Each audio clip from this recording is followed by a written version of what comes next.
Et si la plus grande épreuve de ta vie ne venait pas de l'épreuve en tant que telle, mais du fait que tu refuses de l'accepter? Tu sais, la vie, comme tu le sais, elle est difficile et chacun de nous vit des épreuves. Certains, par exemple, n'ont pas pu avoir la chance d'épouser la personne qu'ils voulaient. D'autres se sont séparés de la personne avec qui ils se sont mariés. D'autres ont tout investi dans un projet et ça n'a pas marché. Bref, les épreuves sont diverses. Chacun a la sienne.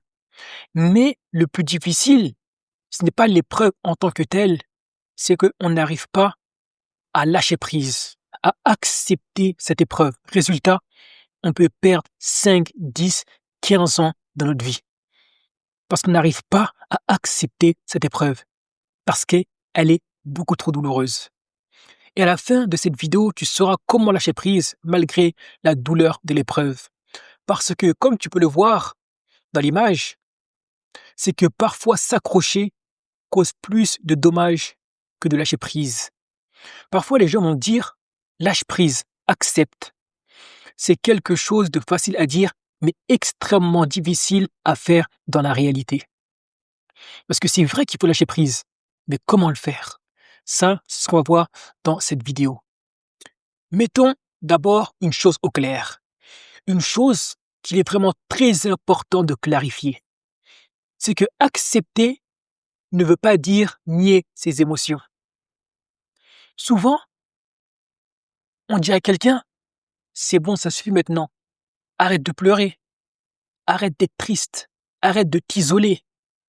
Mais en fait, ça, c'est une émotion qu'il exprime. Et il ne peut pas faire autrement. Et on a différents types de caractères. Il y a des personnes qui, malgré leurs pleurs, malgré leur tristesse, malgré le fait qu'ils se sont un peu isolés, ils ont accepté ce que Dieu a décrété. Comme tu peux trouver des personnes qui, extérieurement, ne vont rien émettre. Tu as l'impression qu'ils ne sont pas touchés par l'épreuve. Mais intérieurement, ils sont détruits et ils ne l'acceptent pas. Ils se disent pourquoi ça arrive à moi. Et le fait d'exprimer ces émotions, que ce soit par des pleurs, de l'isolement, de la tristesse et autres, ne diminue rien à ta foi. Et pour ça, on a l'exemple de Yacoub.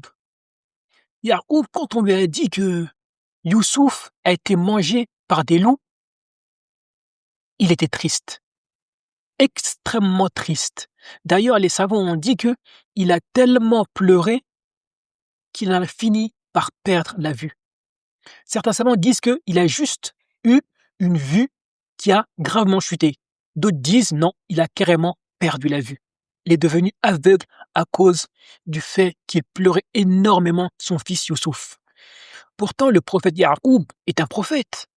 On aurait pu se dire, mais comment un prophète peut passer son temps à pleurer un enfant qu'il a perdu alors que c'est un messager de Dieu, c'est un proche de Dieu, il n'est pas censé se comporter ainsi. Mais ce qu'on n'a pas compris, c'est que le fait de pleurer, d'avoir une certaine tristesse, amertume, ne veut pas dire qu'on n'a pas accepté le commandement divin. C'est pour ça que je dis qu'il est très important de clarifier quelque chose. Tu peux accepter l'épreuve de Dieu tout en l'exprimant extérieurement par des pleurs et de la tristesse, car c'est humain. Cela ne veut pas dire que tu ne l'as pas accepté ou que tu perds en récompense. Tout comme tu peux voir des personnes, tu as l'impression de l'extérieur qu'elles ont accepté, mais en fait intérieurement, non. Elles broient du noir et pire que ça, elles en veulent à Dieu en se disant constamment pourquoi ça arrive à moi. La différence entre se plaindre d'Allah et se plaindre à Allah, ça, il y a une grande différence. Encore une fois, on a eu cet exemple avec Youssouf et ses frères, ainsi que le père Yacoub. Yacoub, il a dit Innama ashku bathi wa huzni ila Allah. Il a dit je me plains de mon déchirement et de ma tristesse à Allah. Parce que les enfants de Yacoub, ils étaient surpris, ils étaient choqués. Comment se fait-il que notre père n'arrête pas de nous parler de Youssouf malgré toutes ces années? Il continue à le pleurer. Il ne comprenait pas. Et son père a dit, je me plains de mon déchirement et de ma tristesse uniquement à Allah subhanahu wa ta'ala. Ça veut dire que lorsque le prophète Ya'qub exprime son déchirement à Allah subhanahu wa ta'ala, il n'est pas en train de se plaindre. Il exprime seulement ses émotions à Allah subhanahu wa ta'ala, car il le considère comme son ami, son Seigneur, la personne à qui il a envie de se confier. Et c'est pour ça qu'il est très important de faire la différence entre parler à Allah et se plaindre d'Allah subhanahu wa ta'ala en disant Allah, pourquoi ça arrive à moi? Allah, c'est injuste ce qui m'arrive, etc. Ça, c'est se plaindre d'Allah. Ça veut dire que tu n'as pas accepté l'épreuve. Mais lorsque tu te plains à Allah, t'exprimes tes émotions, tes souffrances, tes difficultés, là, c'est quelque chose de totalement différent. Donc, on peut se plaindre à Allah parce qu'on a accepté l'émotion. On ne peut pas se plaindre d'Allah en disant pourquoi ça arrive à nous. Accepter l'épreuve ne veut pas dire l'aimer et l'apprécier. Ça aussi, c'est un point important.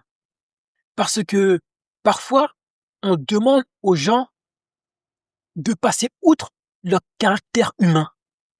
Les gens sont des humains. Donc, ils ont des ressentis. Donc, tu ne peux pas dire à un humain, malgré ta difficulté, malgré ce que tu ressens, aime ton épreuve, car c'est la tienne. Ça va à l'encontre de la nature humaine. Par contre, il peut l'accepter. Ça, il peut le faire. Et il peut prendre du recul et tirer des leçons de cette épreuve. Parce que Allah nous dit dans le Coran, Asa an takrahu shay'an wa huwa khayrun lakum. Il se peut que vous détestiez quelque chose alors que c'est un bien pour vous.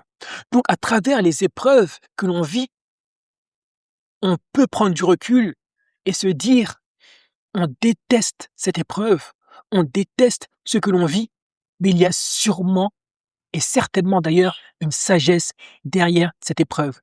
Donc, malgré sa difficulté, je vais en tirer le positif.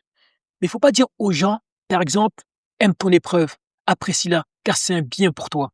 Car aimer son épreuve, ce n'est pas quelque chose de naturel. Ça va à l'encontre de la nature humaine. Par contre, tu peux tirer des leçons de ton épreuve. C'est très important. Pourquoi Allah nous demande d'accepter? Tout simplement parce que la vision d'Allah subhanahu wa ta'ala, elle est beaucoup plus large que la nôtre. Nous, notre vision est limitée. Et c'est pour ça que Dieu nous dit Asa an takrahu shay'an wa huwa khayrun lakum. Il se peut que vous détestiez quelque chose alors que c'est un bien pour vous. Dieu sait, alors que nous ne savons pas. Donc lorsque Dieu nous dit d'accepter une épreuve, c'est parce que lui, il sait quels sont les enseignements et les bénéfices que vous allez en tirer à l'avenir. Vous ne les voyez pas encore, mais moi, étant votre Seigneur, je les vois et je sais tous les bienfaits et les bénéfices que vous allez tirer de cette épreuve. C'est pour ça que Dieu demande d'accepter. En fait, il nous demande tout simplement de lui faire confiance, car il sait, alors que nous ne savons pas. La deuxième des choses, c'est que chaque épreuve prépare quelque chose. Ça veut dire que l'épreuve que tu vis actuellement, elle est tout simplement en train de te préparer pour quelque chose qui va t'arriver à l'avenir.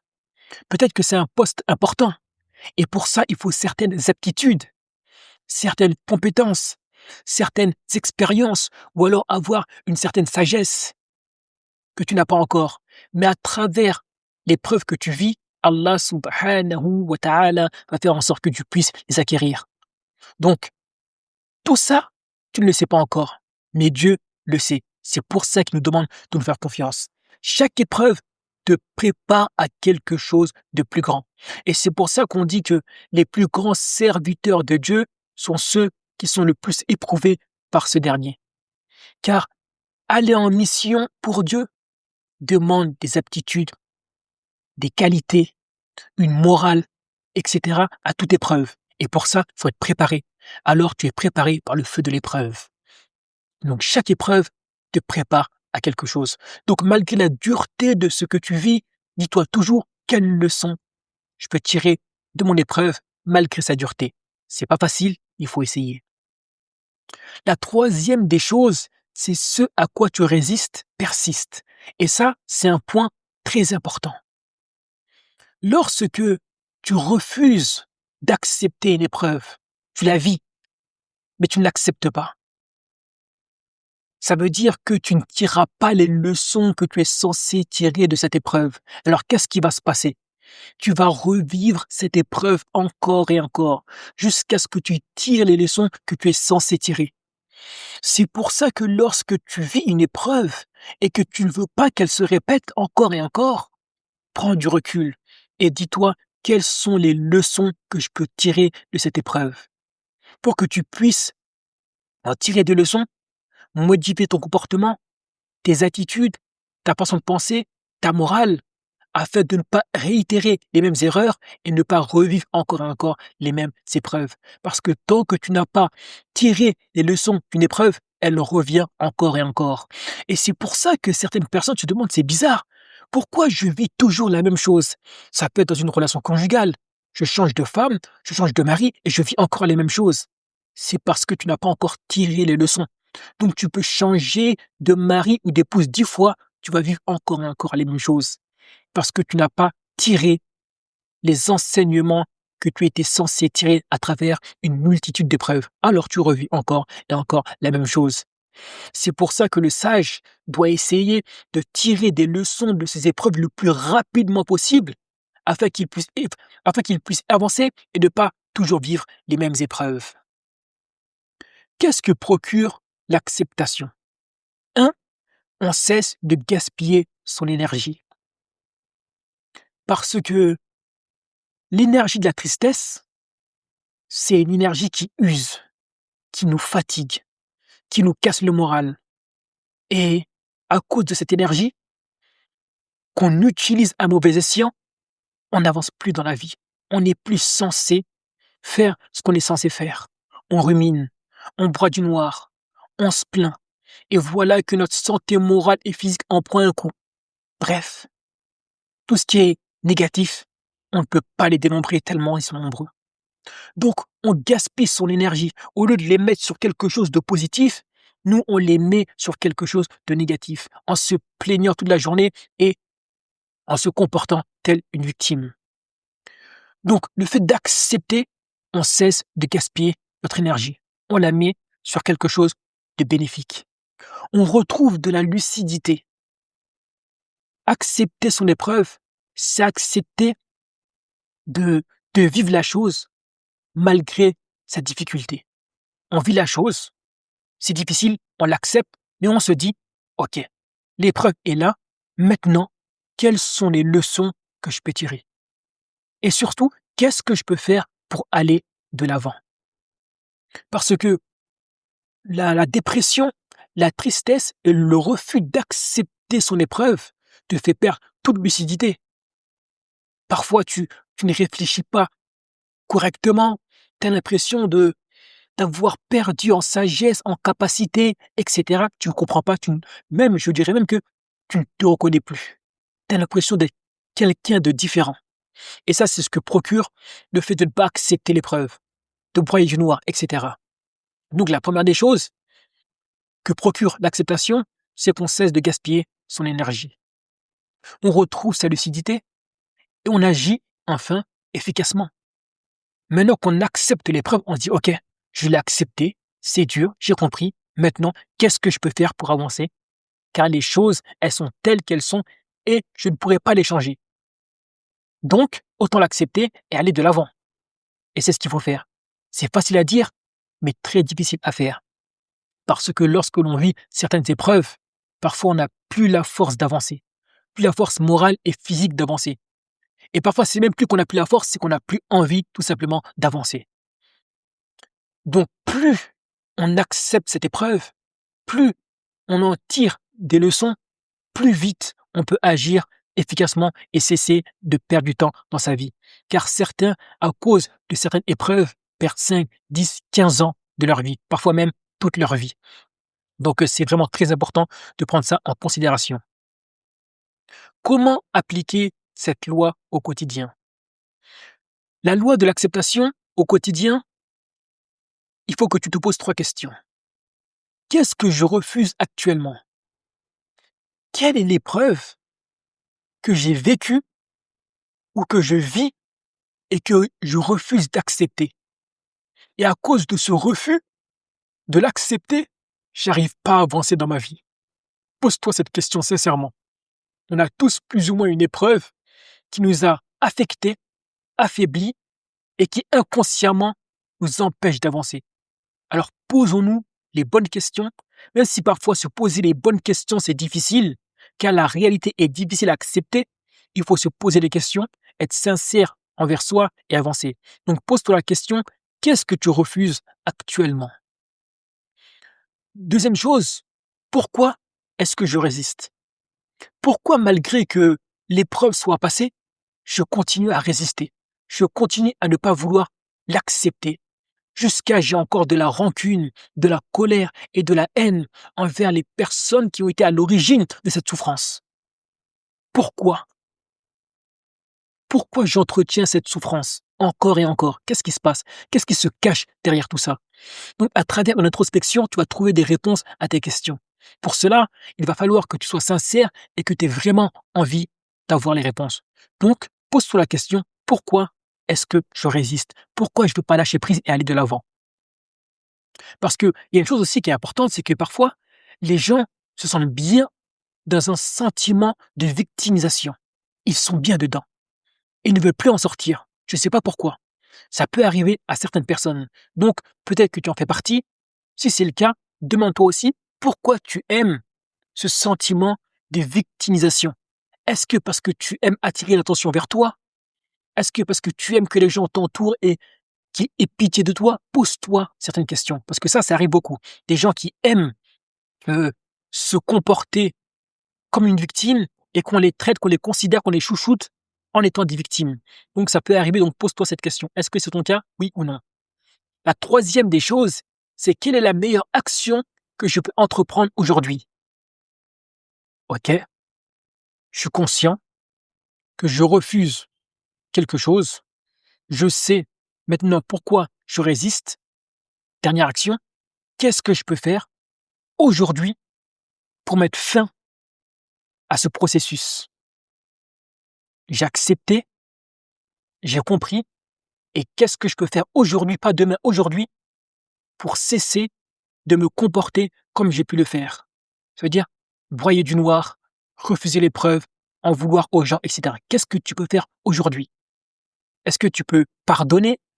Est-ce que tu peux faire autre chose? Mais pose-toi la question, qu'est-ce que je peux faire aujourd'hui pour mettre fin au comportement que j'avais jusque-là, jusqu'à aujourd'hui?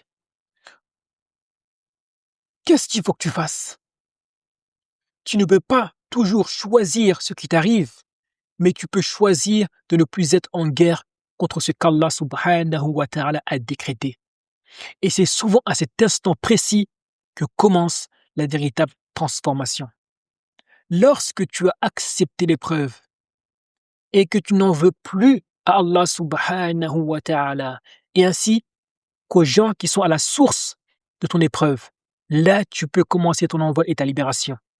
Mais tant que tu en veux à Allah en te disant pourquoi ça arrive à moi, c'est injuste, etc., tu ne peux pas te libérer. Intérieurement, tu es encore un prisonnier. Tant que tu en veux aux gens qui sont à la source et à l'origine de tes problèmes, de tes épreuves, de tes souffrances, tu restes un prisonnier. Tu es prisonnier des circonstances extérieures. Tu es encore prisonnier du comportement des gens. Et ça ne peut plus durer. Si tu veux avancer, il va falloir que tu te libères. Et si tu veux te libérer, tu dois accepter le décret divin et accepter l'erreur qu'ont pu commettre les personnes qui sont à l'origine de tes souffrances. C'est très important. C'est le seul moyen de te libérer et aller de l'avant. Et comme tu le sais, nous sommes sur cette terre pour avancer, non pas pour stagner, parce qu'une épreuve qu'on a subie nous fait souffrir. Maintenant, ce que je t'invite à faire, si tu es intéressé par l'étude des lois spirituelles universelles en profondeur, je t'invite à prendre un appel avec moi. On va échanger, discuter pendant une trentaine de minutes. On va parler de toi, de tes projets, de ta vie, de tes difficultés, de tes souffrances. Et si tu corresponds au profil des gens que j'accompagne, je te ferai une offre et Inch'Allah Ta'ala, tu pourras intégrer l'accompagnement Hikma Mastery 21. C'est un accompagnement dans lequel on étudie en profondeur les 21 lois spirituelles universelles afin de ne plus attirer dans ta vie ce que tu ne veux plus et de ce fait-là, apporter dans ta vie les choses que tu veux. Donc, si tu es intéressé, prends un appel, tu as le lien en description et Inch'Allah, on se voit bientôt, Inch'Allah. Wassalamu alaikum.